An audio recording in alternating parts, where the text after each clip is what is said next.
Cette exposition, présentée par Armor Science, résulte d'un travail sur le parallèle entre les débuts de l'électricité à la fin du XIXe siècle et le formidable développement industriel qui en est issu au XXe, et les débuts de l'Internet à la fin du XXe et le formidable développement des services qui en est issu au XXIe siècle.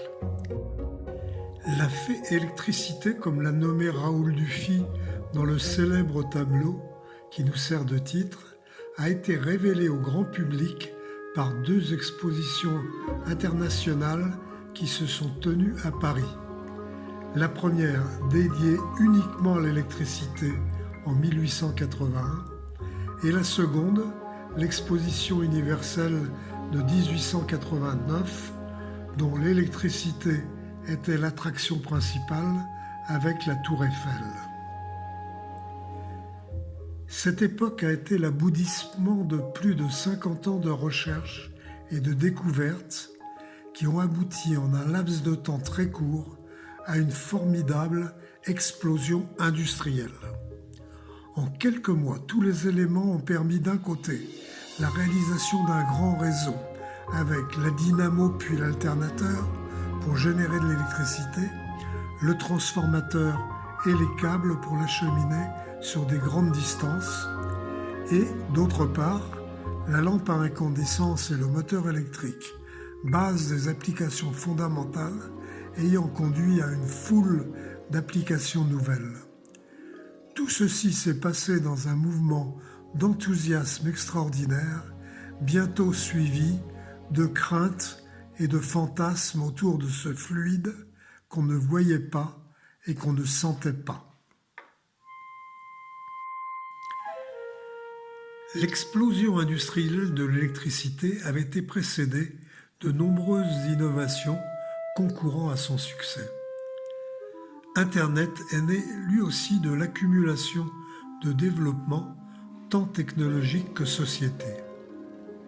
De nombreuses recherches avaient jalonné l'évolution des communications, mais celles-ci partaient d'un principe simple, une application, un signal, un réseau. Téléx, téléphone, radiodiffusion, télévision, réseau de données avaient leur vie propre, leurs techniciens avaient des métiers différents.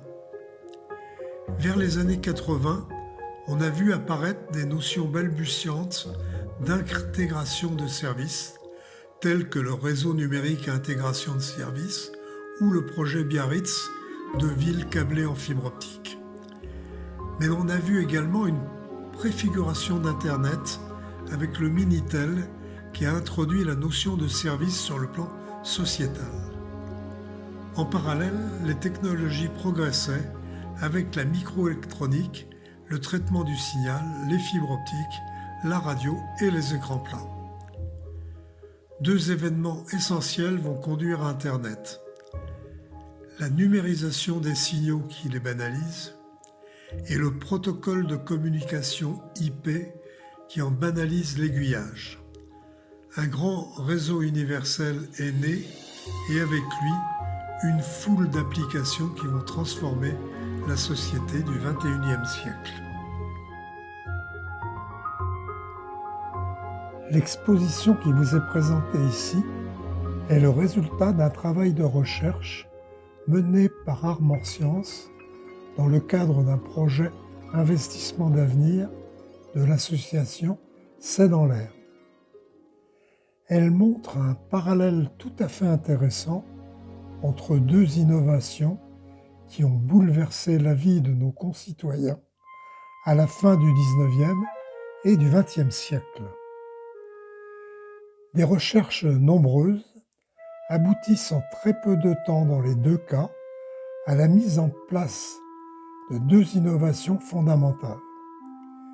La dynamo et le moteur dans le premier, le traitement du signal et le protocole IP dans le second. En parallèle, les câbles en cuivre pour l'électricité et les fibres optiques pour Internet permettent d'aller de plus en plus loin en tension ou en capacité. Des technologies nouvelles supportent les innovations, comme la lampe à incandescence pour la première ou les écrans plats pour la seconde. Créées au départ par de petites structures, celles-ci deviennent en quelques mois des géants industriels. La société est complètement bouleversée dans ses usages avec une multitude incroyable d'applications.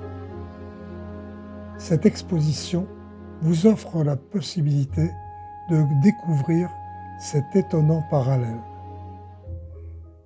Elle est complétée par une seconde exposition autour du dessinateur Albert Romida, qui, à la fin du XIXe siècle, a connu les premiers développements de l'électricité et a fantasmé les services de l'Internet qui seront mis en place 100 ans plus tard.